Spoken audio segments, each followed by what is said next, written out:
మొన్నటి రోజు పెద్దలు అసెంబ్లీ స్పీకర్ గడ్డం ప్రసాద్ గారిని టీఆర్ఎస్ ఎమ్మెల్యే జగదీశ్వర్ రెడ్డి గారు ఏకవచనంతో మాట్లాడి అసెంబ్లీలో ఒక స్పీకర్, ఒక ఉన్నత పదవిలో ఉన్న ఒక స్పీకర్ ను ఏకవచనంతో మాట్లాడడం చాలా బాధాకరమైన విషయం. ఇవాళ టీఆర్ఎస్ పార్టీ చూస్తే ఇవాళ అహంకారపూరితంగా మాట్లాడుతుంది. దళితులను మోసం చేసే విధంగా, దళితులు అంటే వారికి ఎలాంటి లెక్క లేకుండా మాట్లాడడం చాలా విడ్డూరం. ఇది తెలంగాణ ప్రజలు చూస్తున్నారు. ఇంతకు ముందు కూడా కేసీఆర్ ముఖ్యమంత్రి ఉన్నప్పుడు కూడా వారి మంత్రివర్గంలో కొప్పుల ఈశ్వర్ గారిని బహిరంగ సభలో నువ్వు ఇక్కడ ఉండు గడువా అని ఒక మంత్రిని అనడం అనేది ఇలా విడ్డూరం.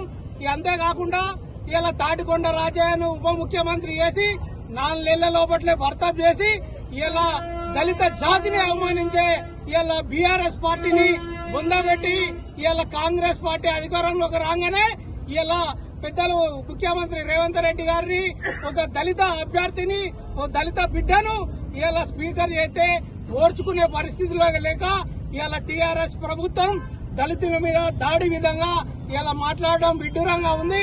తప్పకుండా ఈ బీఆర్ఎస్ పార్టీకి దళితం మీద ప్రేమ లేదు.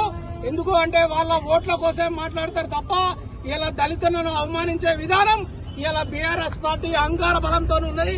తప్పకుండా వారిని ఇంకా ముందు కూడా బొందబెట్టి ఇలా పార్టీనే భూస్థాపన చేసే స్థితిలో ఇలా దళిత బిడ్డలు ఉంటారని కూడా మనవి చేయొచ్చు.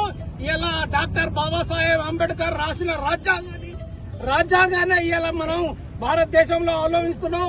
రాజ్యాంగ కర్త ఇలా ఒక దళిత బిడ్డని మర్చిపోతున్నారు. తప్పకుండా రాబోయే కాలంలో వారికి బుద్ధి చెప్పే వ్యవస్థలో ముందంజలో ఉంటామని కాంగ్రెస్ పార్టీలో ఈ రోజు పెద్దలు స్థానిక ఎమ్మెల్యే ప్రభుత్వ వారి ఆధ్వర్యంలో ఇలా కేటీఆర్ గాని ఇలా జగదీశ్వర్ రెడ్డి గారు గాని బొమ్మను కాల్చివేయడం జరిగింది.